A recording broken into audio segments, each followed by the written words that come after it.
معزز خواتین و حضرات السلام علیکم۔ دوستو، کہاوت ہے کہ انسان خطا کا پتلا ہے، تاہم اس غلطی کے بارے میں آپ کیا کہیں گے کہ جس غلطی نے کروڑوں انسانوں کی جان لے لی۔ آج ہم آپ کو ایک ایسی ہی حقیقت سے روبرو کروائیں گے جس کے خوفناک انجام نے پوری دنیا کو ایک سبق دیا کہ خدا تعالیٰ نے کسی چیز کو بیکار نہیں بنایا۔ چین کے ایک سرفرے صدر ماؤ نے خدائی معصوم جانداروں مچھر، مکھی، چڑیا اور چوہوں کو زمین سے ختم کرنے کا حکم کیوں دیا اور اس کے نتیجے میں پوری انسانیت پر کیا اثرات پڑے، یہ جاننے کے لیے ویڈیو کو آخر تک لازمی دیکھیے گا۔ تاہم ویڈیو میں آگے بڑھنے سے قبل چینل پر نئے آنے والے دوستوں سے التماس ہے کہ پہلے ہمارے اس امیزنگ چینل کو سبسکرائب کرتے ہوئے ساتھ موجود بیل آئیکن کو بھی پریس کر دیں تاکہ آپ تک ایسی ہی دلچسپ و عجیب ویڈیوز کی نوٹیفیکیشن بر وقت پہنچتی رہا کرے۔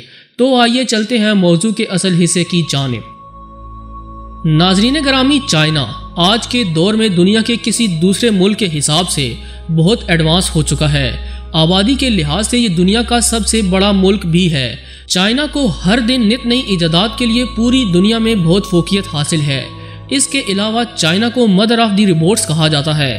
لیکن کیا آپ جانتے ہیں کہ اس مقام تک پہنچنے کے لیے چائنا نے کتنی بڑی قربانی دی؟ اس مقام کو حاصل کرنے کے لیے کتنے ہی لوگوں نے اپنی جانیں گنوائیں؟ یہ بھی ایک دلچسپ کہانی ہے۔ کہانی کا آغاز کچھ یوں ہوتا ہے کہ 1958 میں چائنا کے سربراہ ماؤ زی ڈونگ نے یہ فیصلہ کیا کہ چین کو بھی امریکہ اور یورپ کے ممالک جتنا ہی ایڈوانس بنایا جائے گا، کیونکہ اس دور میں یہ دونوں خطے سب سے زیادہ ایڈوانس اور طاقتور تھے۔ اس لیے ماؤ اور ان کے ماننے والوں نے کہا کہ آنے والے 15 سالوں میں چائنا کو اس قابل بنایا جائے کہ وہ امریکہ اور یورپ کو بھی پیچھے چھوڑ دے۔ ماؤ، جسے مون نیتیون کے نام سے بھی جانا جاتا ہے، انہیں چین کا انقلابی صدر بھی تسلیم کیا جاتا ہے۔ یہ بھی قانون فطرت ہے کہ غلطیاں سبھی سے ہوتی ہیں، اور ماؤ سے بھی ایک بہت ہی بڑی غلطی ان کے ایک فیصلے کی شکل میں سرزد ہوئی۔ امریکہ اور یورپ سے آگے بڑھنے کی چاہ میں ماؤ نے ایک مہم کا آغاز کیا۔ اس مہم کو دی گریٹ لیپ فارورڈ کا نام دیا گیا، جس کا اردو ترجمہ کیا جائے تو اس کا مطلب ہوتا ہے کہ آگے کی طرف ایک بہت بڑی چھلانگ۔ لیکن وہ یہ نہیں جانتے تھے کہ یہ مہم چائنا کے لیے تباہ کن ثابت ہوگی۔ دوستو، در حقیقت ماؤ کا ماننا تھا کہ چین کی تیزی سے بڑھتی ہوئی آبادی ترقی کا راز ہے۔ ان کے مطابق اگر اس بڑھتی ہوئی آبادی کی اچھے طریقے سے نشوونما کی جائے تو آگے چل کر چائنا کے ترقیاتی کام بہت تیزی سے آگے بڑھیں گے۔ اس لیے انہوں نے چائنا کی زمین پر زیادہ سے زیادہ اناج اگانے کے لیے حکومتی سطح پر بہت سے اقدامات کیے اور ایک ایسی حیران کن مہم کا آغاز کیا جو آگے چل کر کروڑوں لوگوں کی موت کی وجہ بنی۔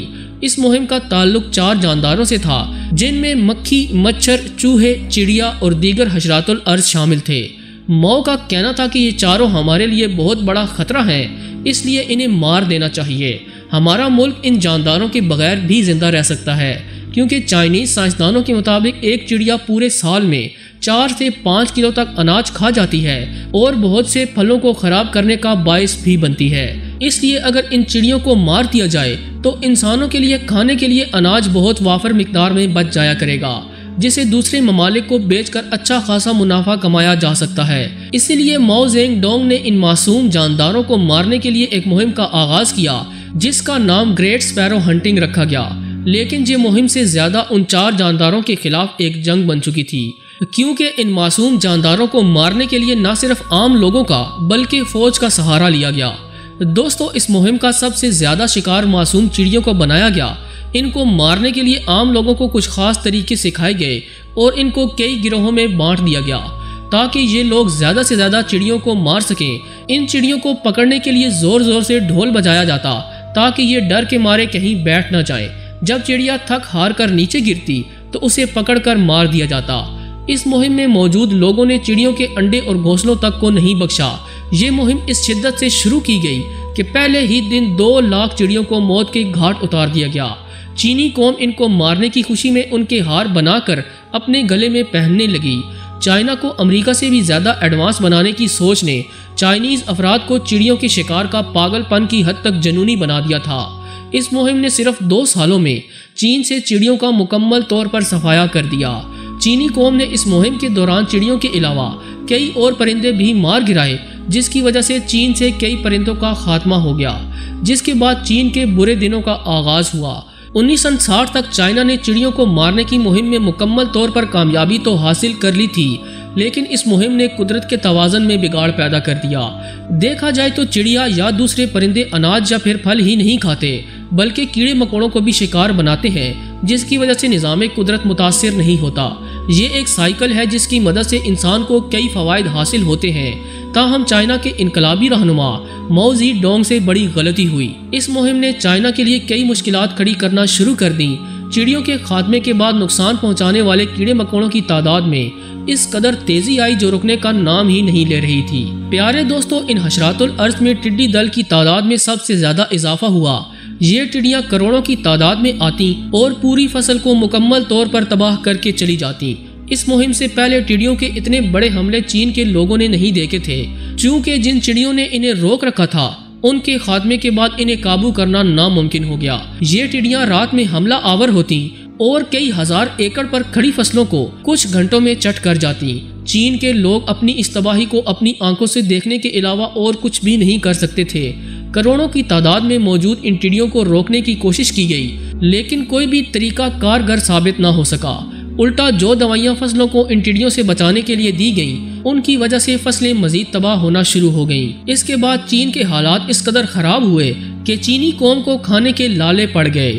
بھوک کی وجہ سے لوگوں کی جانیں جانا شروع ہو گئیں۔ جب ماؤ زی ڈنگ کو اس بات کا احساس ہوا کہ تمام پرندے اور حشرات الارض ان کیڑے مکوڑوں کو کھا کر قدرتی نظام زندگی کو متوازن رکھتے ہیں، تو انہوں نے اس مہم کو فوری طور پر روکنے کا حکم جاری کر دیا۔ لیکن شاید تب تک بہت دیر ہو چکی تھی۔ قدرتی نظام میں جو بگاڑ حضرت انسان نے اپنے ہاتھوں سے پیدا کیا، اسے درست ہونے کے لیے ایک لمبا عرصہ درکار تھا۔ کچھ کھانے کو نہ ہونے کی وجہ سے لوگ بھوک سے مرنے لگے۔ کہا جاتا ہے کہ 1958 سے لگاتار 3 سالوں یعنی 1961 تک کم و بیش 3 کروڑ لوگ اپنی جانوں سے ہاتھ دھو بیٹھے۔ لیکن کچھ لوگوں کا کہنا ہے کہ حکومت نے مرنے والوں کی تعداد بہت کم بتائی۔ اس وقت تقریباً 4 کروڑ 50 لاکھ لوگوں نے اپنی جان گنوائی تھی۔ ناظرین محترم، اس قحط کو چائنا کی تاریخ کا بدترین قحط کہا جاتا ہے۔ یہ آفت انسان کے اپنے ہی ایک غلط فیصلے کی وجہ سے نازل ہوئی۔ یہ ایک ایسی بھول تھی جس نے 4 کروڑ لوگوں کی جان لے لی۔ چین کی یہ تباہی دنیا بھر کے لیے ایک سبق ہے کہ قدرت کے کام میں خلل ڈالنے سے کس قدر خطرناک اثرات مرتب ہو سکتے ہیں۔ اس لیے ہمیں قدرت کے کاموں کو اسی پر چھوڑ دینا چاہیے۔ اس کے بارے میں قرآن پاک میں ایک آیت میں واضح طور پر اللہ تعالیٰ کا فرمان ہے کہ ہم نے کسی چیز کو بھی بیکار پیدا نہیں کیا۔ امید ہے کہ آپ لوگوں کو آج کی اس ویڈیو سے کچھ نہ کچھ سبق ضرور حاصل ہوا ہوگا اور آپ بھی کبھی قدرت کے کاموں میں رکاوٹ نہیں بنیں گے، کیونکہ ایک بہت ہی مشہور کہاوت ہے کہ اگر آپ اپنے ماضی سے کوئی سبق حاصل نہیں کریں گے تو ماضی اپنے آپ کو دوبارہ دہرا سکتا ہے۔ دوستو، ہمیں پوری امید ہے کہ آج کی یہ ویڈیو آپ کو بے حد پسند آئی ہوگی۔ ویڈیو پسند آنے کی صورت میں اسے لائک ضرور کیجیے گا اور دیگر دوستوں سے شیئر کرنا ہرگز نہ بھولیے گا۔ آج کی ویڈیو میں بس اتنا ہی۔ اگلی ویڈیو تک کے لیے اللہ نگہباں۔